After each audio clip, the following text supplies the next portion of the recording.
Ya, Assalamualaikum warahmatullahi wabarakatuh, teman-teman. Jumpa lagi di forum harian ini, insya Allah tiap hari. Mudah-mudahan konsisten, tapi belakangan sering skip juga ya, mohon maaf ya. Jadi insya Allah saya mau menjawabin curhatan teman-teman. Mudah-mudahan jawabannya bisa bermanfaat, dan mudah-mudahan saya mau jawab, dan kalau tidak, ya mohon maaf ya teman-teman, mohon dimaafkan. Oke, sebelum dimulai, jangan lupa, mini bootcamp masih open slot. Jadi ya, mini bootcamp fokus, betul-betul fokus tematik ke laporan keuntungan big seller. Gimana cara pakainya, gimana cara tweakingnya. Tweaking tuh cara pakai dengan benarnya, cara biar kita bisa pantau profit secara real time. Jangan sampai nanti lebaran, oke, paket banyak, tapi ternyata profit sama aja, jangan sampai. Jangan sampai. Yuk, udah ada yang ngacung yuk. Mas Sony Ramadan, yuk, gimana? Ya, halo Kang Gani. Izin tanya Kang. Jadi gini Kang, Kang Gani mungkin ada pengalaman nggak di Lazada sama Blibli? Ini karena saya pengen scale up ke sana nih Kang, buka toko juga di Lazada sama Blibli. Apalagi ada info kan jadi ID mau ke Indo lagi gitu. Nah, itu apakah kalau ada pengalaman, apakah sistemnya itu sama kayak Shopee Kang, yang mana kalau kita nggak ngiklan tuh susah dapat ini ya, susah dapat pembeli lah gitu. Kalau di TikTok Shop itu kan sekalipun kita nggak ngiklan pun bisa dapat pembeli dengan ya original video gitu. Nah, itu sih Kang, mungkin boleh dibantu Kang. Oke, sedengar saya kalau di Lazada masih bisa jualan tanpa iklan, tapi jangan ngarep ratusan ya. Ya, 1-2 kayaknya bisa deh. Kalau Blibli nggak tahu siapa ya masih jualan di Blibli ya. Blibli no comment. Kalau Lazada masih bisa kalau ngejual 1-2 tanpa iklan, selihat saya sih masih bisa. Gitu Mas Ani. Oke, makasih Kang Gani. Yap, sama-sama. Kalau di Shopee tanpa iklan, wah ada sih tapi nggak realistis. Yuk, Mas Cakrasena. Halo Om, selamat sore Om. Mau nanya Sore. iklan JMV. Om, kalau naikin target ROAS itu pengaruh ke traffic ya Om? Iya dong. Oh, makanya ini hari ini turun drastis Om ketimbang hari-hari kemarin. Jadi Tapi kalau saya balikin ke normal itu kira-kira penyesuaiannya berapa hari ya Om? Balikin ke normal, ininya dinaikinnya kapan? Baru 2 harian ini sih Om. Oh, baru 2 harian biasanya kalau dibalikin ke normal kayaknya balik lagi ke performa sebelumnya sih biasanya. Oh iya, siap. Kalau naikin harga juga pengaruh ya Om ke konversi ya Om? Iya dong, coba aja Mas Cakra misalkan mau beli sesuatu tadinya 5.000 udah di ATC, tiba-tiba pas 3 hari kemudian mau check out, kok jadi 500.000, jadi beli nggak? Oh iya, makanya ATC-nya juga menurun Om. Iya. Ya udah gitu aja Om. Gitu aja Om ini. Siap. Makasih Om. Yo Mas Bad Boy. Halo, Assalamualaikum Kang. Waalaikumsalam warahmatullahi wabarakatuh. Kang mau nanya, saya kan kebetulan belum pernah jualan PO di Shopee. Kalau di Shopee itu sama kalau kita mau buat PO dalam satu produk kan ada variasi-variasi ya. Bisa nggak sih cuma katakanlah satu produk variasinya ABC, terus yang mau di PO BC doang, yang A-nya nggak bisa nggak kayak gitu? Rasanya bisa ya, itu fitur baru ya. Rasanya bisa ya, tapi saya nggak begitu yakin. Shopee itu bisa. Shopee. Kalau TikTok bisa juga nggak sih?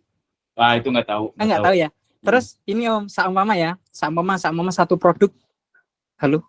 Iya. Terus seumpama satu produk itu bisanya satu PO, maksudnya nggak bisa variasinya di yang satu PO yang satu enggak, sama kan orang beli di toko kita belum tentu belinya di cuma satu produk itu. Katakanlah yang produk A ini PO nih, yang produk B nggak PO, yang produk A ini PO 30 hari lah, itu kalau pesennya produk A sama B gimana Om ya?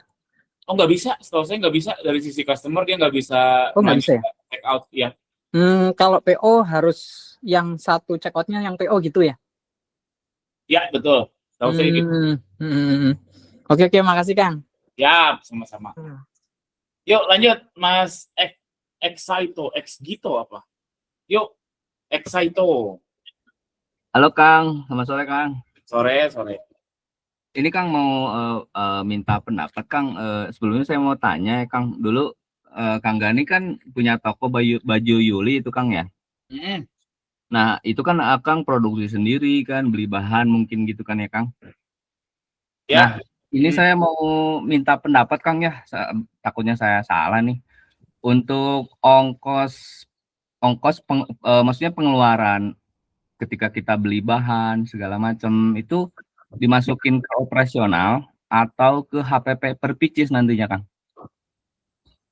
itu operasional harusnya. Tapi dimasukin HPP juga nggak apa-apa. Kenapa Dimasukin HPP? operasional?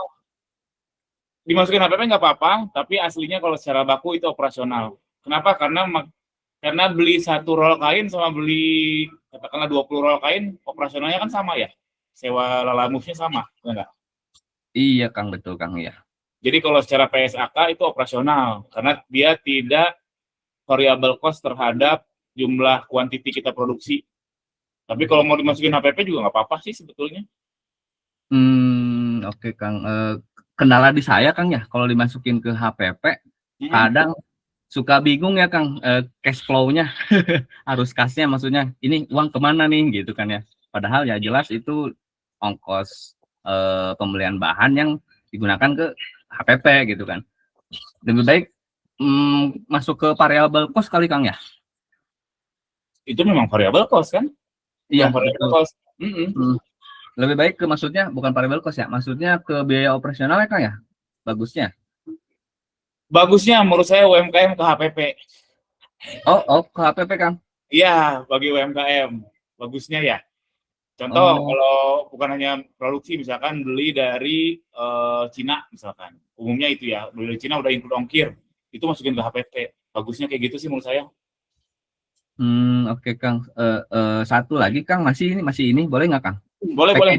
Packaging Kang, polymailer itu kan, polymailer ya Kang ya. Sebenarnya secara simpel sih bisa ya, kayak beli packaging dibagi, terus ini oke deh dihitung, misalkan maaf satu plastiknya ini 500 perak misalkan ya, muat untuk 2 baju, ya udah 500 perak bagi 2 gitu kan ya. Nah, ya, ini kalau ngitung satu gampang, ngitung banyak pusing. Iya Kang, betul, ngitung banyak pusing Kang. Nah, maksud aku Kang minta saran juga nih Kang, kalau untuk packaging untuk saya ya UMKM, packaging itu kan tiap bulan beli gitu kan. Maksudnya itu bagusnya kalau Akang jadi saya, itu bagusnya dimasukin ke apa, biaya operasional atau HPP Kang? Karena kalau saya kan produksi nih gitu. HPP, sekarang HPP. Oh, masuk HPP Kang ya? HPP, itu saya juga dulu saya operasional itu. Sekarang HPP semenjak 1250. Nah ya udahlah HPP aja, saya anggap satu polymailer itu satu paket. Jadi 300-an perak ya, termasuk printingnya. Jadi HPP saya udah plus 1250, yang biaya penanganan proses pemesanan ya itu saya masukin HPP, sama ini juga printer, kertas print sama polymailer. Jadi oke, polymailer, kertas print AWB itu kan sama biaya proses perpesanan 1250 perak itu Kang ya? Ya menurut saya bagusnya ke HPP, biar simple aja sih sebenarnya, biar simple, karena kalau itu jadi HPP jadinya kita menentukan pricing-nya berdasarkan itu, jadinya lebih aman. Kalau HPP-nya terlalu akurat, terlalu betul-betul biaya produksi, nanti salah pricing dikit, naik admin fee dikit, kita kalang kabut. Itu aja sih poinnya. Oke Kang. Iya. Berarti Kang, berarti ya Kang ya, ketika saya tutup buku bulanan, si ongkos ini katakanlah buat HPP semuanya Kang ya, yang tadi ongkos beli bahan, beli plastik segala macam, berarti itu nggak usah dimasukin ke biaya operasional, tapi ada catatan arus kasnya aja gitu Kang ya?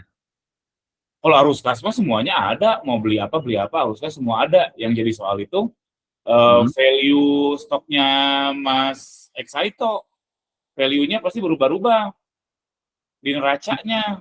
Karena kan mungkin bulan ini transportnya cuma 2 juta, bulan 2 bulan lalu misalkan transportnya cuma 10 juta.